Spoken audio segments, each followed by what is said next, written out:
तो अब हम आपको इंग्रेडिएंट्स बताते हैं। ये इसका मेन इंग्रेडिएंट प्याज है। ये मैंने 3 मीडियम साइज के प्याज लेकर के उनको वॉश करके और मोटा मोटा चॉप कर लिया है। ये जिंजर है, आधा इंची अदरक का टुकड़ा है। ये हरे धनिया की पत्तियां हैं, वॉश की हुई है। ये हरी मिर्च है, चॉप की हुई। ये 2 मीडियम साइज के पोटैटो, उनको मैंने मैश कर लिया है। रेड चिली पाउडर है 1 टीस्पून, टर्मरिक हल्दी पाउडर है 1/4 टीस्पून, गरम मसाला पाउडर है 1/2 टीस्पून, जीरा पाउडर है 1/2 टीस्पून। ये जीरा है। ये क्रश काली मिर्च है। ये 1 टेबल स्पून बेसन है। ये नमक है टेस्ट के अकॉर्डिंग। ये अमचूर पाउडर है 1 टीस्पून। ये होल कोरिएंडर है, इसको क्रश करेंगे अपन। और ये काजू है 4 से 5। और ये घी है। इसमें मैदा में मोइन डालने के लिए ये 2 कप मैदा है। और इसमें 2 से 3 टेबल स्पून आप घी ले लीजिए। तो ये दोनों और नमक डालेंगे और इसका डो तैयार करेंगे।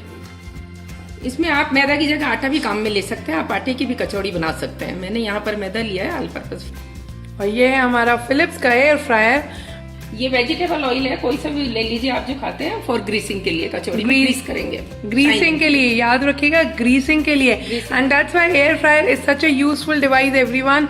एयर फ्रायर ना एक स्मार्ट अप्लायंस है बहुत ही ज्यादा, जो कि baking, frying, roasting and grilling के लिए काम आता है। आपकी फ्राइंग की 80% ऑयल को वो कम कर देता है। And that's why it's very healthy recipes वो बना। Second of all, compact device है, स्मार्ट अप्लायंस है, इसमें कुछ नहीं है। देखिए ये 2 बटन्स होते हैं, इनको अगर आप रख देंगे तो ये ऑटोमेटिकली देख लेता है कि क्या इसमें बनाना है, ग्रिल करना है, रोस्ट करना है, फ्राई करना है या बेक करना है। इट्स एन अमेजिंग डिवाइस जो कि अगर आपको फ्राइड खाना पसंद है और अगर आपको हार्ट इश्यूज हैं, कोलेस्ट्रॉल इश्यूज हैं, तो ये बहुत अच्छा मीडियम है कि आप बिना फ्राई करे हुए 80% लेस ऑयल यूज करके आप इसमें यमी से यमी डिशेस बना सकते हैं अपनी फैमिली के लिए। डो तैयार कर रहे हैं, तो इसमें सबसे पहले मैं मैदा डाल रही हूँ बॉल में। सॉल्ट डालेंगे 1/4 या 1/2 टीस्पून के करीब, आप जैसा भी खाते हैं। ये 2 टेबल स्पून घी है।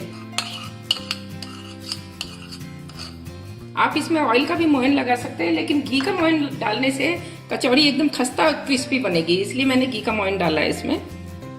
अब इसको हम अच्छे से मिक्स कर लेंगे प्रॉपरली।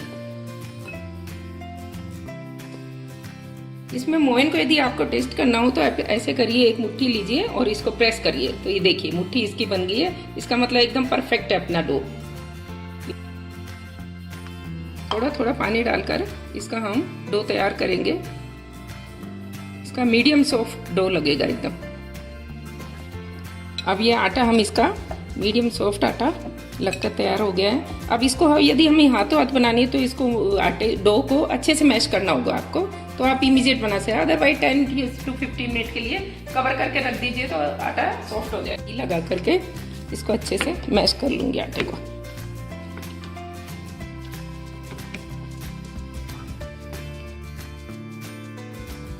गया है, ये देखिए एकदम सॉफ्ट हो है। अब इसको मैं कवर करके रख देती हूँ। इसका स्टफिंग तैयार करें इतने।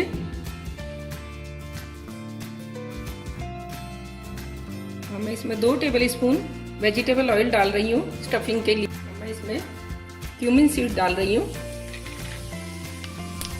ये क्रश धनिया है।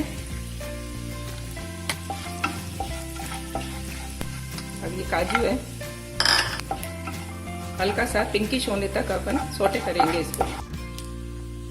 ये अदरक, चॉप्ड अदरक, चॉप्ड ग्रीन चिली सौटे कर लेंगे।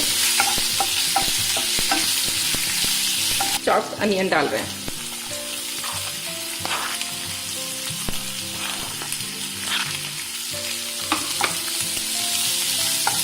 और इसको फुल फ्लेम पर सौटे करेंगे, क्योंकि हमको इसको ज़्यादा कुक नहीं करना है। हल्का सा पिंकिश होने तक ही इसको तैयार करना है। प्याज थोड़ा सा पिंकिश होने लगा है और खुशबू भी आने लग गई है, तो इसका मतलब रेडी होने वाला है ये। अब इसमें मैं बॉयल आलू डाल रही हूँ। आलू अपन एक तो इसका टेस्ट बेटर हो जाता है, दूसरा बाइंड भी हो जाता है मसाला, तो इसलिए आलू इसमें डालने से इसका फ्लेवर बेटर हो जाता है प्याज की कचौड़ी। अब मैं ये बेसन डाल रही हूँ।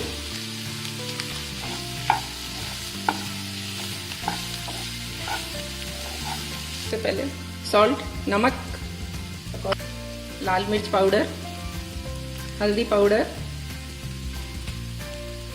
गरम मसाला पाउडर, जीरा पाउडर,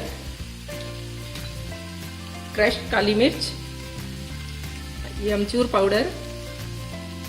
इसको अच्छे से मिक्स कर लेंगे और थोड़े सोटे कर ले मसालों को। अब इसमें धनिया पत्ती डाल रही हूँ। ये धनिया पत्ती डालने के बाद हम मसाले को अच्छे से मिक्स कर लेंगे और 10 मिनट्स के लिए इसको ठंडा होने के लिए रख देंगे, ताकि हम कचौड़ी में स्टफिंग कर सके। गरम मसाला स्टफ करेंगे तो कचौड़ी फटने का डर रहता है, इसलिए हमेशा ठंडा हो गया है हमारा।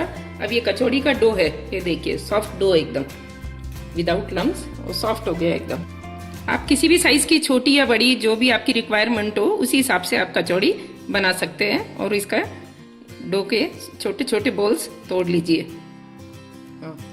अब इसको हाथों से इसका साइज, आप जो साइज की चाहते हैं कचौड़ी उस साइज का आप इसका राउंड शेप में बना लीजिए। इसको नीचे रखकर भी आप फैला सकते हैं।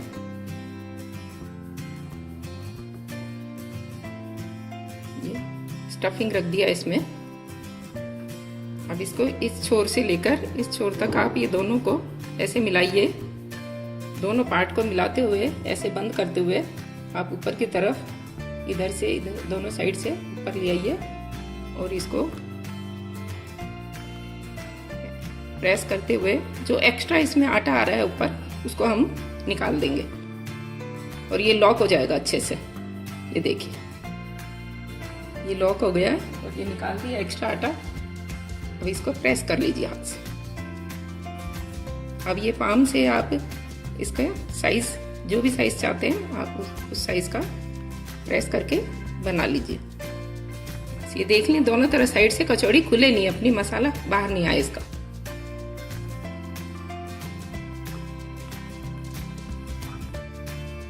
टू 200 डिग्री पे 5 मिनट के लिए प्रीहीट कर रहे हैं एयर फ्रायर को। अब हमारा एयर फ्रायर 5 मिनट के लिए प्रीहीट हो चुका है। अब इसमें हम कचौड़ी रख देते हैं।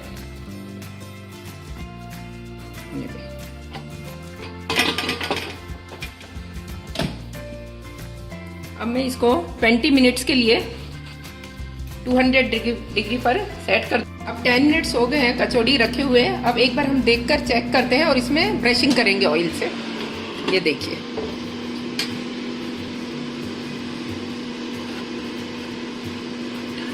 हाँ, आप टर्न कर रहे हैं इसको। तो देखिए कितनी अच्छी फूली हुई कचौड़ी बनी है एकदम। अब इसको वापस 10 मिनट्स के लिए इसमें रख देते हैं एयर फ्रायर में। ये लॉक हो गया। 20 मिनट्स कंप्लीट हो गए। अब हम कचौड़ी को चेक करते हैं। देखिए ये देखिए कितनी फूली हुई कचौड़ी बनी है।